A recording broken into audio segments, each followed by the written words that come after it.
하나님 말씀은 요한복음 7장 14절로 24절 말씀을 교독합니다. 요한복음 7장 14절로 24절 말씀입니다. 이미 명절의 중간이 되어 예수께서 성전에 올라가사 가르치시니 유대인들이 놀랍게 여기는데 이 사람은 배우지 아니하였거늘 어떻게 그를 아느냐. 예수께서 대답하여 이르시되 내 교훈은 내 것이 아니요 나를 보내신 이의 것이니라. 사람이 하나님의 뜻을 행하려 하면 이 교훈이 하나님께로부터 왔는지 내가 스스로 말하는지 아니라.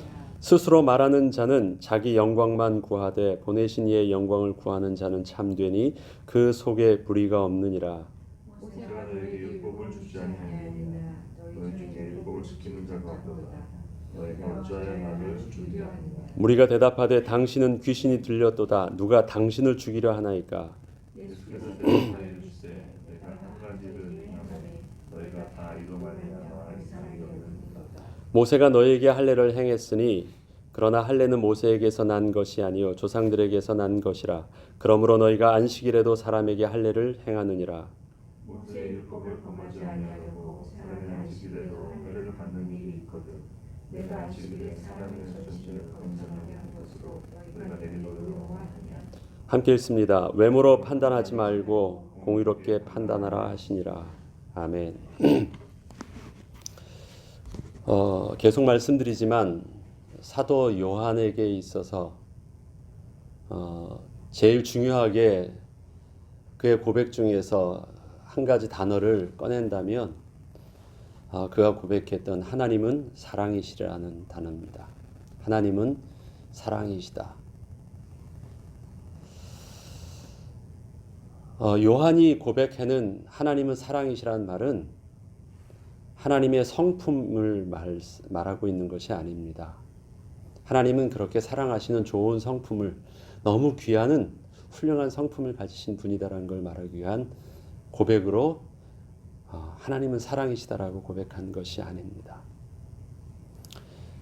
요한이 고백하는 사랑에 대한, 하나님의 사랑에 대한 고백은 하나님께서 우리를 향하신 하나님의 의지요, 하나님의 태도를 말하시는 것입니다. 사랑한다라는 것은 참 좋은 성품이죠. 그러니까 하나님이 좋으신 분일까요? 이렇게 생각해 보면 이해가 쉬울 것 같습니다. 너희가 악한 자라도 그 사랑하는 자식에게 좋은 것을 줄 알거든. 부모가 자식을 사랑하는 것은요, 성품에서 나온 것이 아니죠. 악한 자라도 그 자녀에게서는 생명을 줄 알고 자기 것을 아낌없이 다 줄 압니다. 그 사람의 성품이 착해서 그런 것이 아닙니다. 관계 때문에 그렇습니다. 끊을 수 없는 운명적인 아버지와 부모와 자녀의 관계 때문에 나타나는 행동이 사랑이라는 것입니다. 그렇기 때문에 하나님의 사랑을 우리가 이해하려면, 하나님의 성품 속에서 이해하려면 우리가 하나님을 닮고 예수님을 닮는다. 그럼 하나님의 그 착한 성품을 닮는 것입니까? 그런 것이 아닙니다. 이미 하나님과 우리와는 운명적인 관계가 있습니다. 하나님의 자녀와 우리 아버지 되신 하나님과의 관계입니다. 요한은 이것을 알았습니다. 그래서 하나님은 사랑이시다고 할 때 하나님의 사랑이 우리에게 이렇게 나타나신 바 되었으니 자기 아들을 주기까지 우리를 살리신다라는 그 사랑의 모습이 하나님의 우리를 향한 하나님의 태도의 의지라는 것을 너무 잘 알게 되었습니다. 거기서부터 요한복음은 출발하는 것입니다.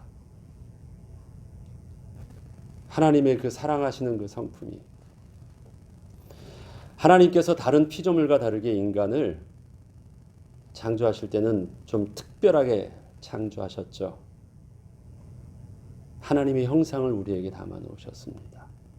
하나님을 닮게 하셨다라는 것입니다. 그 말은 다시 말하면 부모가 이 자식에게 부모의 성품을, 부모의 DNA를 주는 것처럼 하나님께서 인간을 창조하실 때는 다른 피조물에게는, 다른 동물에게는 주지 아니하신 하나님의 성품을 우리에게 주셨습니다. 그래서 특별한 관계를 맺으셨어요. 어떤 관계요? 마치 인간으로 따지면 부모와 자식 간의 관계처럼 특별하게 창조하여 주셨습니다. 그래서 그 관계에서 나오는 고백이 사랑이라는 단어입니다. 우리 부모가 되어서 내 자식을 사랑한다라는 그 사랑이란 관계가 바로 운명적인 관계에서 나오는 부모의 태도요, 부모의 의지와 행동인 것처럼 그렇습니다. 다른 피조물과 다르게 인간을 하나님은 그렇게 만들어 주셨습니다. 너무 특별한 존재이죠. 하나님은 그래서 우리와 관계를 맺으셨는데, 그리고 그런 특별한 관계 속에서 영원토록 함께 할 수 있도록 다른 피조물과 다르게 우리에게 영원토록 영원하신 하나님과 함께 할 수 있는 그 비밀을 우리에게 선물로 주신 것이 있습니다. 그것이 바로 영생의 비밀입니다. 근데 영생은 어떻게 해서 영생할 수 있을까요? 하나님이 주시는 생명나무를 먹음으로 영생할 수 있는 것입니다. 생명나무를 먹지 못하면 우리도 영생하지 못해요. 생명나무를 먹는다는 것은 그러면 무엇입니까? 옆에 있는 선악과를 먹지 않는 거예요.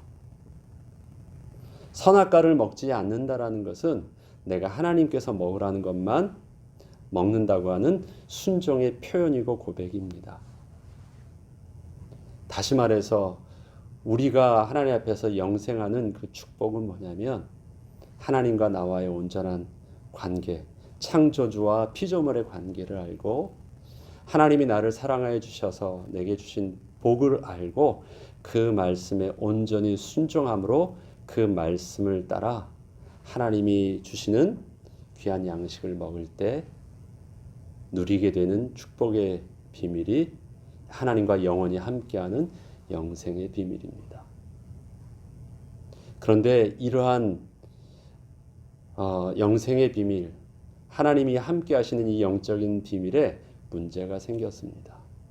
그것은 바로 불순종입니다. 그래서 하나님의 사랑이 우리에게 있어서 지속할 수 없도록 끊긴 것입니다.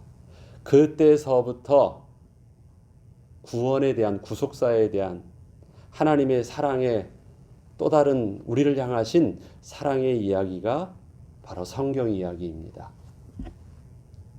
만약에 그 일들이 없었으면 우리에겐 성경도 없었을 거예요. 본래 하나님의 사랑이 늘 에덴 동산에서 함께 있어서 문제가 없었는데 그 하나님의 사랑이 우리에게 있어서 또 다른 사랑의 표현으로 이야기가 된 것이 바로 성경의 구속사의 이야기입니다. 그래서 그 하나님의 사랑에 대한 또 다른 형상화된 모습이 무엇입니까? 바로 그리스도입니다. 그래서 하나님의 사랑에 대한 모습이 예수 그리스도의 모습에 온전히 투영되어져 있습니다. 그래서 우리는 예수 그리스도를 통해서 하나님의 사랑을 봅니다. 예수 그리스도를 통해서 우리를 향하신 양보할 수 없는 하나님의 의지를 우리는 예수 그리스도의 이 땅에 오셔서 십자가에 죽으시기까지 우리를 살리려 하셨던 그 십자가의 사랑을 통해서 우리는 하나님을 만납니다. 요한은 이 비밀들을 알았습니다. 그래서 예수 그리스도께서 이 땅에 오신 이유들도 알았습니다. 그리고 그 제자를 있을 때 예수님께서 제자들에게 무엇을 남겨주셨는지도 잘 알게 되었습니다. 예수님이 말씀하신 것, 예수님이 보여주신 것, 가르쳐주신 것, 그것을 요한은 요한복음에 기록되면서 이렇게 고백을 했습니다. 요한복음 20장 31절에 오직 이것을 기록하면 너희로 예수께서 하나님의 아들 그리스도 되심을 믿게 하려 하며 또 너희로 믿고 그 이름에 힘입어 생명을 얻게 하려 함이라 라고 말했습니다. 요한이 우리에게 계속해서 반복적으로 쓰는 의미 있는 단어들이 있죠. 사랑이라는 단어, 그 다음에 하나님의 선물이라는 단어, 그 다음에 하나님의 뜻이라는 단어, 그 다음에 그것과 비슷하게 말하는 생수, 그 다음에 생명의 떡, 이런 말들은 다 영생, 이런 말들은 다 동일한 비밀을 가지고 있습니다. 아들을 믿는 것, 이것은 요한복음과 요한 1, 2, 3, 4 다 동일하게 같은 맥락 속에서 들어있는 굉장히 중요한 핵심적인 단어들입니다. 이 부분들을 우리가 명확하게 딱 요한이 말하고자 하는 그 부분들을 정확하게 우리가 인식하고 있으면 요한복음을 읽는데 그렇게 어렵지 않게 요한이 무엇을 말하려고 하는지 알고 있기 때문에 또 그 요한복음을 우리가 읽는데 그렇게 힘들이지 않을 수 있습니다. 요한의 하나님께서 아들을 보내신 것, 우리에게 생명을 주려 하심이라고 말씀하십니다. 근데 생명을 주려 하신다라는 것은 사실은 처음에 하나님이 생명을 우리에게 주신 것이잖아요. 근데 생명을 잃어버린 것입니다. 다시 말해서 생명을 주려 하신다라는 것은 본래 우리에게 주셨던 것, 그렇지만 인간이 죄로 인하여 잃어버렸던 것을 다시 회복시켜 주신다라는 말씀입니다. 왜 그 일들을 하십니까? 하나님이 우리를 사랑하시되 끝까지 사랑하신다고 하시는 하나님의 의지 때문에 그러셨습니다. 처음에 우리를 창조하실 때 맺어졌던 하나님과 그 사랑하는 자녀, 하나님의 형상으로 지음받은 운명적인 관계 때문에 그러하신 것입니다. 부모와 자식 간의 관계를 봐도 그렇죠. 자식이 아무리 호적을 판다고 말을 하고 뭘 다 하더라도 또 사랑하고 또 양보하고 어떻게 해서든 다시 회복하려는 그 부분이 부모의 사랑입니다. 그는 끊을 수 없는 운명적인 관계예요. 근데 피조물 중에서 하나님과 인간과의 관계가 그런 운명적인 관계입니다. 왜요? 우리를 다른 피조물과 다르게 하나님의 형상을 넣으셨거든요. 자녀예요. 그냥 우리는 그냥 영적인 의미로만 자녀가 아니라 우리의 본질 자체가 하나님의 자녀가 맞아요.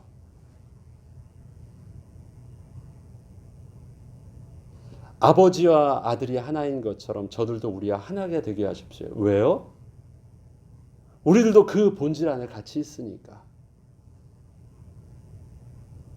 또 아버지와 아들이 하나인 것처럼 저들도 우리와 하나가 되게 하시고 또 저들을 통해서 나를 믿는 그 후대도 나와 우리와 하나 되게 하여 주시옵소서. 그것이 예수님께서 마지막으로 남겨주신 겟세마네의 기도의 내용이셨습니다.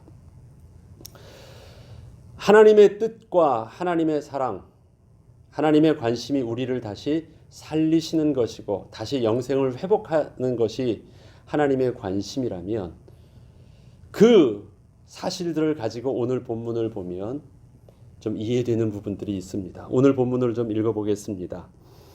이미 명절의 중간이 되어 예수께서 성전에 올라가사 가르치셨다고 합니다.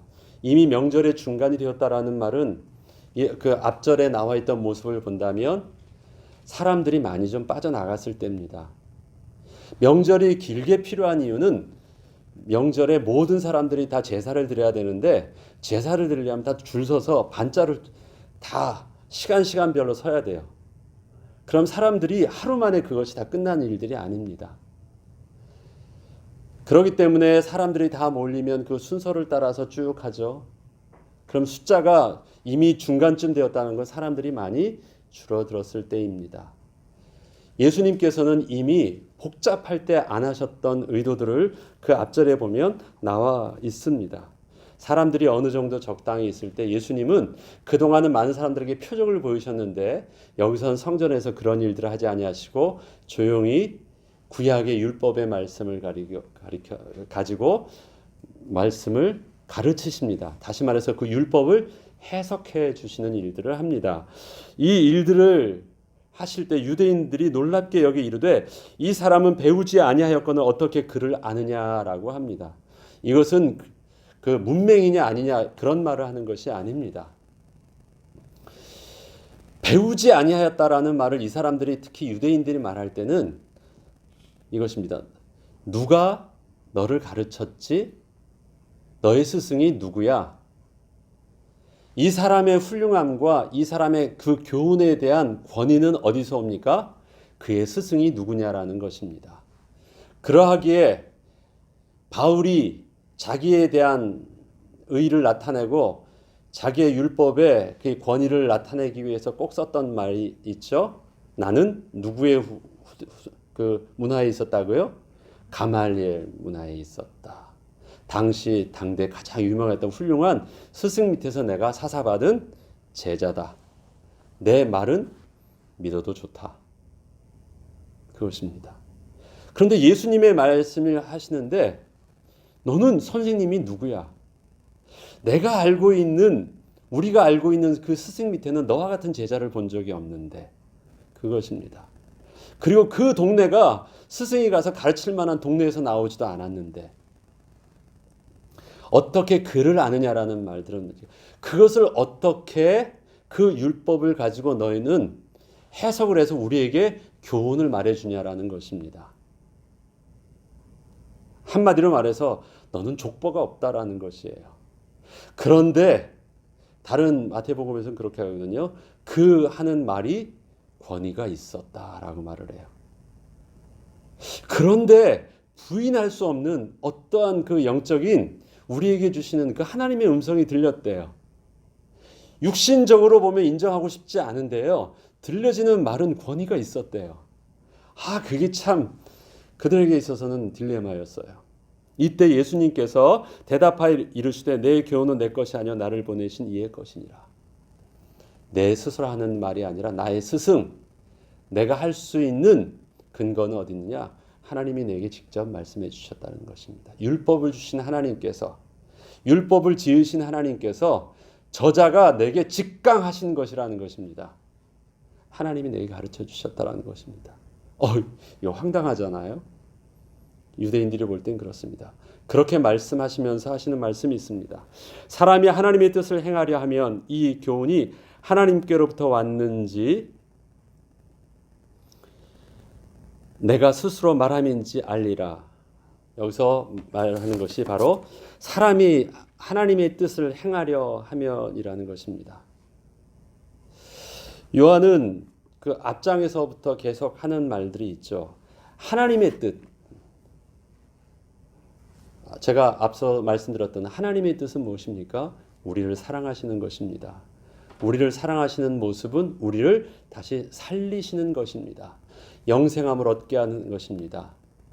그래서 말세에 다시 우리를 생명의 부활로 하나님과 함께 하시는 것입니다. 이게 하나님의 뜻이에요. 그런데 그 뜻을 이루시려고 아들을 믿게 하셔서 하나님의 뜻을 이루려고 하신 것입니다. 하나님의 뜻은 본래 잃었던 생명을 회복시켜 주시는 것이라고 했습니다. 본래 잃었던 생명을 회복시켜 주신다라는 것은 그럼 왜 잃게 되었냐라는 것이죠. 그러면 그것을 알아야 돼요. 그것은 인간이 죄를 지었다라는 것입니다. 무슨 죄를? 불순종의 죄를 지었다라는 것입니다. 하나님을 대적하고 하나님을 거부하였다라는 것입니다. 이 죄 문제를 해결해야지 다시 하나님 앞에 나아갈 수 있고 하나님이 주시는 생명을 다시 얻을 수 있고 누릴 수가 있는데 바로 그 하나님의 뜻을 회복시키기 위해서 생명을 얻게 하기 위해서 죄의 사함을 얻게 하기 위해서 예수 그리스도께서 이 땅에 대속의 주로 오셔야만 된다는 사실들을 알아야 돼요. 하나님의 뜻이 생명 살리는 이 영적인 비밀을 안다면 예수님께서 하시는 교훈이 하나님께로부터 왔다라는 사실도 알게 된다라는 것입니다. 예수님께서 말씀하신 내 살과 피를 먹고 마시지 않으면 생명을 얻을 수 없다고 말씀하셨던 그 말이 무슨 의미인지를 알게 된다라는 것입니다. 이스라엘 백성들은 유월절 어린 양을 하나님께 대속제물로 드렸습니다. 피를 흘렸고 그 살을 다 태우기도 했습니다. 또 한 가지를 더 하지요. 그 동일한 희생 제물을 가지고 또 무슨 제물로도 드립니까? 화목 제물로도 드립니다. 이것은 같이 일어나는 제사예요. 그 화목 제물은 어떻게 합니까? 하나님께 드린 바 된 그것을 가지고 같이 그들이 나눕니다. 이 나누는데 한 가지 조건이 있죠. 이방인이라도 상관이 없습니다. 그러나 거룩해야 돼요. 그 다음에 이것은 누구 거죠? 누구 소유를 나누는 거죠? 하나님의 소유를 나누는 것입니다. 내가 가져왔으니까 내 것을 이젠 사람들하고 나눠 먹는다. 그게 아니에요. 내 것을 나눠 먹는 것이 아닙니다. 나는 어떻게 한 거예요? 하나님 앞에서 희생 제물로 드린 것이에요. 하나님이 온전히 모든 것을 다 받으셨어요. 그리고 나서 그것을 우리에게 나눠주셔서 그 하나님과 더불어 기뻐하는 것이에요. 화목하는 것이에요. 즐거워하는 것입니다. 그것이 바로 화목제물이에요. 내 살과 피를 먹는다라는 그 의미 속에서 예수님께서는 우리에게 희생제물로 오셨지만 화목제물로 오셨어요. 이 영적인 비밀들을 온전히 아는 것. 그래서 우리가 피를 하나님께 드립니다. 그래서 우리의 죄사함에 대한 영적인 비밀과 더불어 하나님이 주신 그 은혜를 함께 먹고 마심으로 우리가 같은 하나님의 백성됨을 우리가 함께 기뻐하고 즐거워하는 것입니다. 이 영적인 비밀들은 그들은 제사를 통해서 알고 있어요. 그런데 그 어린 양이 바로 예수 그리스도라는 사실들을 영적으로 이게 의미가 이해가 되지 않았기 때문에 왔었습니다. 그런데 너희가 하나님의 뜻, 생명을 얻게 하고 하나님과 더불어 다시 연합하게 하는 그 비밀들을 안다고 한다면 이 예수 그리스도의 이 메시지가, 영적인 메시지가 너희들에게 어렵지 않고 이해될 것이다 라고 말하는 것입니다. 그런데 저들이 이해하지 못한다라는 말은 무슨 말입니까? 율법을 이해하지 못한다는 말이 아닙니다. 율법의 근본 정신, 율법을 주시고 제사의 비밀을 주시고 하셨던 근본 하나님의 사랑을 그들이 제대로 알지 못했기 때문에 예수님께서 하시는 그 말씀이 뭔가 영적 의미인 것 같은데 그것이 하나님으로부터 안 왔다고 하니까 그 메시지를 뭐로 말합니까? 귀신이 들렸도다. 뭔가 영적인 메시지 같은데 우리가 이해할 수 없는 다른 세상 메시지를 하는 것처럼 보이는데 그것을 그들은 굳이 하나님의 뜻 안에서 그것을 찾는다면 살리는 것은 영이요 유익은 무익한 성령의 음성을 들을 수 있는데 그것을 그렇게 하나님의 보내신 걸로 하나님의 뜻으로 보지 못하니까 그들이 할 수 있는 유일한 답은 무엇입니까? 귀신이 들렸도다라는 것이에요. 자, 그 다음에 하는 말씀이 있죠. 스스로 말하는 자기 영광만 구하되 보내신 이의 영광을 구하는 자는 참되니 그 속에 불의가 없느니라. 스스로 말하는 자는 가르치는 부분들은 그것을 통해서 자, 내가 얼마나 훌륭하고 내가 얼마나 똑똑하고 내가 얼마나 영성이 있는지 잘 알려주는 것.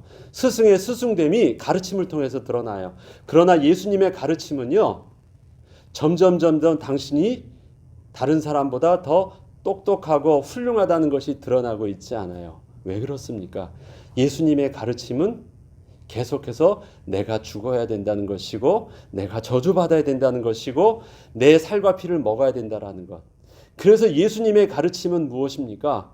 더 사람들 볼 때는요, 더 낮아지고 더 비참하고 더 부끄러워지는 그 모습으로 예수 그리스도의 모습이 점점 굳어지기 때문에 그렇습니다. 왜 그렇습니까?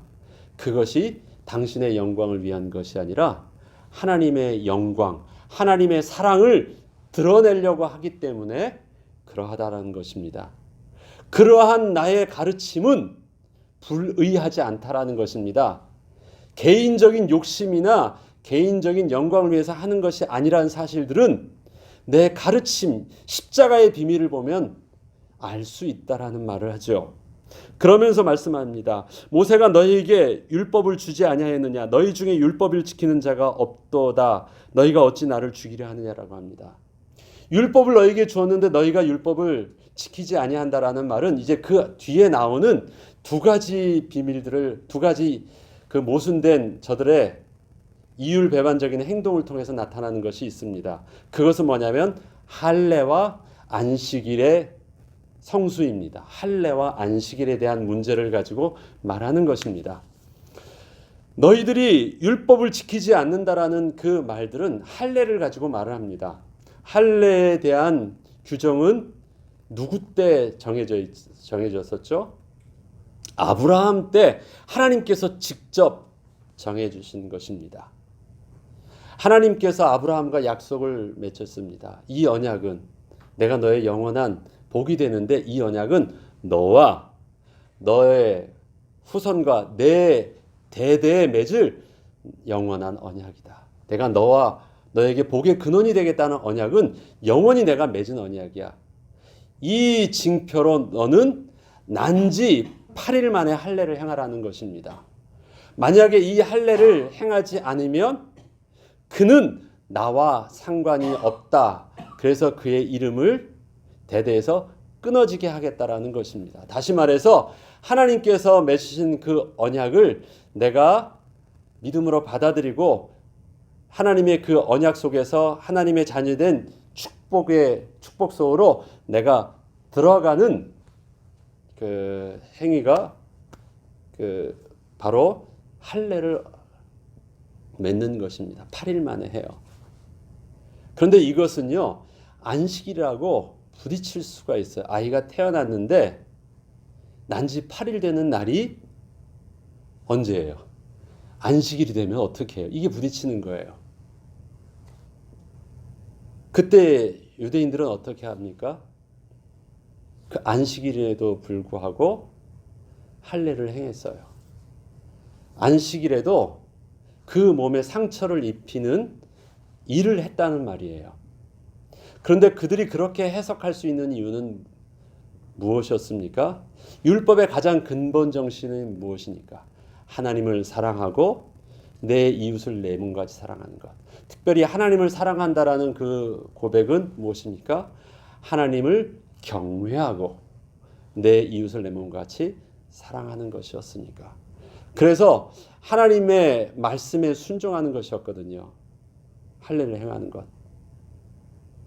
그래서 율법을 우리가 지키는 것도 하나님 말씀에 순종하고 하나님의 뜻에 따르기 위한 것, 경외하기 위한 것이었기 때문에 그들이 생각할 때는 하나님을 경외하는 더 우선적인 근본적인 정신이 바로 하나님을 경외하는 것이었기 때문에 율법에서는 안식일을 범하는 것처럼 보이지만 그것보다 더 근본 정신, 율법의 근본 정신을 따르는 것이기 때문에 그날은 말씀에 순종함으로 할례를 행하는 것이 맞다라는 것입니다. 그리고 안식일이라는 것을 지키는 것보다 더 근본적인 것, 사람이 더 중요한 것이에요. 하나님의 백성이 하나님의 자녀된 그 언약의 징표를 따라서 하나님의 백성으로 입적하는 것이 더 중요하기 때문에 그들은 안식일날 할례를 행했다라고 말합니다. 너희들은 그러면서도 율법을 지키지 아니하느냐? 그런데 너희가 어찌 나를 죽이려 하느냐? 이 죽인다라는 말은 그것입니다. 어찌하여 너희는 나를 안식일에 일을 했다라는 것을 가지고 정죄하느냐라는 것입니다. 그게 죽였다라는 말이거든요.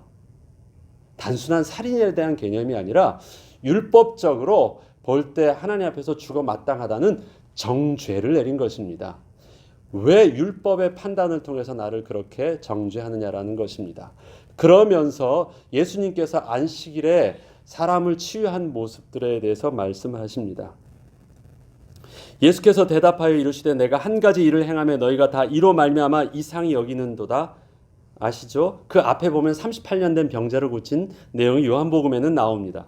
모세가 너에게 할례를 행했으니 그러나 할례는 모세에게서 난 것이 아니요 조상들에게서 난 것이라. 그러므로 너희가 안식일에도 사람에게 할례를 행하느니라. 율법보다 그 이전에 있었던 더 먼저된 하나님의 말씀 때문에 했었죠. 모세의 율법을 범하지 아니하려고 사람이 안식일에도 할례를 받는 일이 있거든 내가 안식일에 사람의 전신을 건전하게 한 것으로 너희가 내게 노여워하느냐라는 것입니다. 할례에 대한 부분들은 말씀드렸으니까 그럼 예수님께서 안식일에 사람을 건전하게 했던 일들을 이것을 킹 제임스 버전에서는요 어떻게 표현하냐면 I have made a man every week. I have made a man입니다. 어떻게 했다는 거예요? NIV에서는 힐링을 썼는데요. 킹 제임스 버전에서는요. made a man이라고 그랬어요. 그 한 사람을 어떻게 하셨다? 재창조하셨대요. 재창조하신 일들을 했대요. 너희는 잃었던 하나님의 언약 속으로 다시 들어오기 위해서 하나님이 하셨던 언약의 징표대로 할례를 행함으로 하나님의 백성 속으로 소속하게 했지. 그것은 너희가 하나님을 향한 행동이었어요. 그걸 언제 했습니까? 안식일 날 했죠. 그런데 하나님께서 그 언약을 지키시기 위해서 하나님께서 너희를 향한 행동은 무엇이에요? 그것이 바로 다시 하나님을 떠나서 죄로 오염돼서 상처받은 그 육신을 다시 하나님께로 속할 수 있도록 재창조하여 주셨어요. 그래서 그들을 하나님의 백성으로 하나님이 다시 불러주셨대요. 너희들이 하나님의 백성 되기 위해서 자그마한 상처를 냈지. 그렇게 해서 한 부분들도 너희는 온전한 의롭다고 말했지. 그러나 내가 내 백성을 하나님의 백성으로 재창조하기 위해서 온몸을 다 회복시켜 주시는 그 일들을 한 것에 대해서는 너희가 왜 그것을 문제 삼지? 율법이 뭔데? 하나님을 사랑하고 내 이웃을 내 몸과 같이 사랑하라. 앞서 말씀드렸죠. 하나님과 예수님이 저와 하나가 된 것처럼 저희들도 우리와 하나가 되게 하여 주시옵소서. 왜 그렇습니까? 저들도 하나님의 백성이니까, 하나님의 형상으로 지음받은 하나님의 자녀이니까 그렇게 하나가 될 수 있도록 내게 주신 아버지의 이름으로 저희들을 온전하게 하였습니다. 저희들을 영생을 얻을 수 있도록 내가 이 땅에서 그리스도의 비밀을 증거하였기 때문에 저들도 우리와 하나가 될 수 있습니다. 그런데 한 개인만 하나가 된 것이 아니라 그들을 통해서 또 다른 하나님의 백성이 생기면 어떻게 합니까? 아버지와 저들과 또 다른 그들. 그러면 그들과 그들은 어떻게 되는 것입니까? 서로 같은 백성이에요. 마치 이것은 저와 여러분이 하나님 앞에서 난 1대1의 관계지만 하나님 앞에서 우리는 나와뿐만 아니라 그와도 나와뿐만 아니라 여러분과도 하나님은 1대1의 관계예요. 그런데 우리는 논리적으로 모순적인 것이 있습니다. 하나님과 나와의 관계만 특별하고 하나님과 그와의 관계는 생각하지 않아요. 하나님을 우리가 사랑하는 것, 그 다음에 내 이웃을 내 몸과 같이 사랑하는 이유는 무엇입니까? 하나님과 우리와 하나인 것처럼 하나님과 저들과도 하나이기 때문에 하나님과 저들과 나와도 뭐가 되는 거예요? 하나가 되어야 되는 거예요. 그러면 안식일 날 저들을 사랑한다라는 것은 무엇입니까? 내 자녀에게 하나님의 백성이 되게 하기 위해서 뭘 해야 돼요? 그 부모가 할례를 행하는 것처럼 하나님의 백성으로 되게 하기 위해서 저 사람이 지금 하나님의 백성이 되게 하기 위해서 생명 살리는 일들을 도와주는 그것도 할례를 행하는 것과 뭐가 다른 거예요? 이해되시죠? 그런데 너희는 그 부분들, 율법의 온전한 비밀들을 따르지 않았다라는 것입니다. 그런데 왜 그렇게 너희들이 이중적인 잣대여 이율배반적인 행동을 하느냐? 그 이유가 24절에 나오고 있는 것입니다. 외모로 판단하지 말고 공의롭게 판단하라. 예수님에 대한 부분들은 무조건 안 믿으려고 작정했기 때문에 그래요. 나사렛에서 어디 선한 것이 나겠느냐라는 것. 안 믿으려고 했기 때문에 그래요.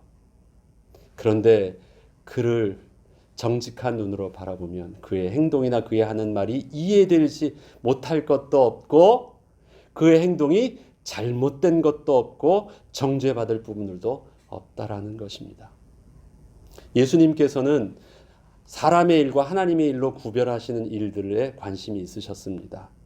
저들은 지금 율법과 그 다음에 세상의 일과 차이로 그래서 마치 자기네들은 율법대로 하는 것이 하나님의 일을 하는 것처럼 보였지만 하나님께서는 그 율법에 대한 부분들 속에서 저들이 알지 못하고 있는 육신적인 모습으로 율법을 따르는 그 모습이 바로 영적인 눈으로 보지 못하고 하나님을 따르지 못하는 저들의 모습을 구별하시는 일들을 합니다. 이것이 확실하게 하나님의 일과 사람의 일들이 온전하게 구별해질 때가 바로 하나님의 때입니다. 예수님께서 십자가에 죽으실 그 때인 것입니다. 시간이 많이 지났습니다. 오늘 우리의 말씀처럼 우리가 하나님의 뜻을 생명에 대한 관심을 가지고 우리를 살리시기까지 우리를 사랑하신다는 하나님의 우리를 향하는 사랑의 그 의지라는 그 부분들을 가지고 예수 그리스도의 말씀을 보기 시작하면 십자가가 이해가 되어진대요. 예수님의 말씀이 들려진대요. 성경의 모든 구약과 신약의 예수 그리스도의 온전한 비밀들이 말씀들이 우리에게 보여지고 들려진대요. 우리의 눈이 영적인 눈이 열릴 수 있도록 그리스도께서 우리의 뿌리가 되게 하시고 신앙의 근거가 되게 하셔서 그 믿음의 바탕 위에 하나님의 교회가 세울 수 있도록 우리가 계속해서 기도하고 그리스도 안에서 장성한 분량에 이르기까지 자라는 저와 여러분 되길 주의 이름으로 축원합니다. 주기도문으로 마치겠습니다. 하늘에 계신